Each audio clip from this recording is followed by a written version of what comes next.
জীবন থাকতে হারছি না, শেষ না দেখে ছাড়ছি না, জীবন থাকতে হারছি না, শেষ না দেখে ছাড়ছি না, জীবন থাকতে হারছি না। আরজিকর ঘটনায় গোটা দেশ উত্তাল হচ্ছে, আর সঙ্গে সঙ্গে বাংলার গলিতে গলিতে ছড়িয়ে পড়েছে এই আন্দোলন। আর তারই প্রেক্ষিতে ডাক্তার সমাজ ডাক দিয়েছেন যে 4 সেপ্টেম্বর রাত 9টা থেকে 10টা অবধি আপনারা সাধারণ মানুষরা তাদের আন্দোলনকে সমর্থন করার জন্য বাইরে বেরিয়ে আসুন। 9টা থেকে 10টা আপনারা নিজেদের বাড়ির লাইট বন্ধ করে এগিয়ে আসুন এবং মোমবাতি জ্বালিয়ে হোক বা যে যার মতো এগিয়ে এসে প্রতিবাদ করুন। তার সঙ্গে সঙ্গে আপনারা অবশ্যই মানববন্ধন করতে পারেন, মিছিল করতে পারেন, ধর্ণা অবস্থান করে আপনারা সকলে মিলে ডাক্তারদের সমর্থন করুন। কারণ 5 তারিখ আমরা জানি যে 5ই সেপ্টেম্বর সুপ্রিম কোর্টে হিয়ারিং রয়েছে এই আরজিকরের মামলায়। সেখানে সিবিআই সর্বোচ্চ আদালতে যে হিয়ারিং, সেই হিয়ারিংয়ে কী তুলে ধরেন সেটা কিন্তু যারা ডাক্তাররা রয়েছেন, জুনিয়র ডাক্তাররা, তারা কিন্তু সেদিকে নজর রাখছেন এবং যাতে দ্রুত বিচার পাওয়া যায়, তিলোত্তমার বিচার যাতে দ্রুত বিচার পাওয়া যায়, সেই বিচারের দাবিতে কিন্তু এবং সুপ্রিম কোর্টের উপর সঙ্গে সঙ্গে এবং তার সঙ্গে সঙ্গে সিবিআইয়ের উপর চাপ বৃদ্ধির জন্য কিন্তু ডাক্তাররা বলছেন যে আপনারা সাধারণ মানুষকে এগিয়ে আসুন। আমরা দেখতে পাচ্ছি উত্তর 24 পরগনার বিরা স্টেশনে আমরা এই মুহূর্তে দাঁড়িয়ে রয়েছি এবং সেখানে তরুণীরা রাস্তায় নেমে এসছেন। তারা বাইরে বেরিয়ে এসে মোমবাতি জ্বালিয়ে তারা কিন্তু প্রতিবাদ জানাচ্ছেন। We demand justice, justice for RG Kar slogan তুলছেন। এখানে যারা তরুণ সাধারণ মানুষ যারা রয়েছেন, যুবক যুবতীরা রয়েছেন, তাদের সঙ্গে কথা বলার চেষ্টা করব। এবং তার আগে আপনারা দেখতে পাচ্ছেন এখানে যারা রয়েছেন তারা কিন্তু স্লোগান শাউটিং করছেন।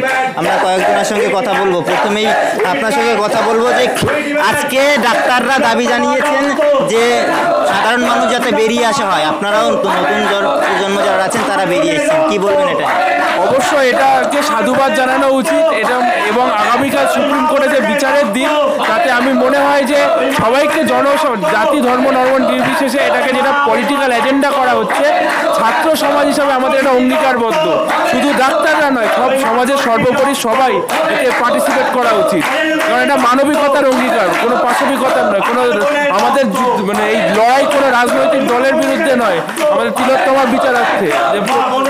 রাজনীতি যেন এই আন্দোলনকে ছুঁয়ে না ফেলে, রাজনীতিতে নোংরা রাজনীতি খেলা এই আন্দোলন যেন নষ্ট না হয়ে যায়, সেই কথা কিন্তু সাধারণ মানুষও বলছেন। প্রতিনিধিরা যারা রয়েছেন এখানে, সমাজের যারা ব্যক্তিরা রয়েছেন, যারা এই স্লোগান তুলছেন যে বিচার চাই, আমরা রাজনীতি নয়, এখানে যুবক যুবতীরা রয়েছেন, তাদের সঙ্গেও কথা বলবো। যে আপনি এখানে আজ এসছেন, আপনার মূল দাবিটা কি? কালকে সর্বোচ্চ আদালতে এই মামলার শুনানি রয়েছে, সেই জন্য ডাক্তাররা আজকে পথে নামার জন্য বলছেন। ডাক্তারদের পাশে কি আগামী দিনেও থাকবেন? আর কোনো বার্তা রয়েছে যে মেয়েরা সুরক্ষিত আছে কি এই রাজ্যে, অর্থাৎ আমাদের বাংলায় মেয়েরা সুরক্ষিত বলে আপনি মনে করেন? একদমই না, আমরা নিজেরাই সুরক্ষিত না, অবশ্যই আমাদের সুরক্ষিত দরকার, তার জন্যই আমরা আজকে এখানে রাস্তায় নেমেছি। এটাই দরকার, এটাই চাই যে সবাই সুরক্ষিত হোক। মেয়েদের যে সুরক্ষা, সেই সুরক্ষার কথা কিন্তু তারা বলছেন এবং আরও যারা রয়েছেন তাদের সঙ্গেও কথা বলবো, যারা স্লোগান শাউটিং করছেন তাদের সঙ্গেও কথা বলবো আমরা। যে আজকের যে স্লোগান জাস্টিস ফর আরজিকর, সেই স্লোগানের সঙ্গে সঙ্গে তাদের যে মেইন দাবি, সেই দাবির সঙ্গে কথা বলবো। উই ডিমান্ড আজকের মূল দাবি কি? আজকের মূল দাবি, আমরা জুনিয়র ডাক্তারদের আহ্বানে আজকে আমরা রাত জাগছি। আমরা আজকে প্রতিবাদে নেমেছি।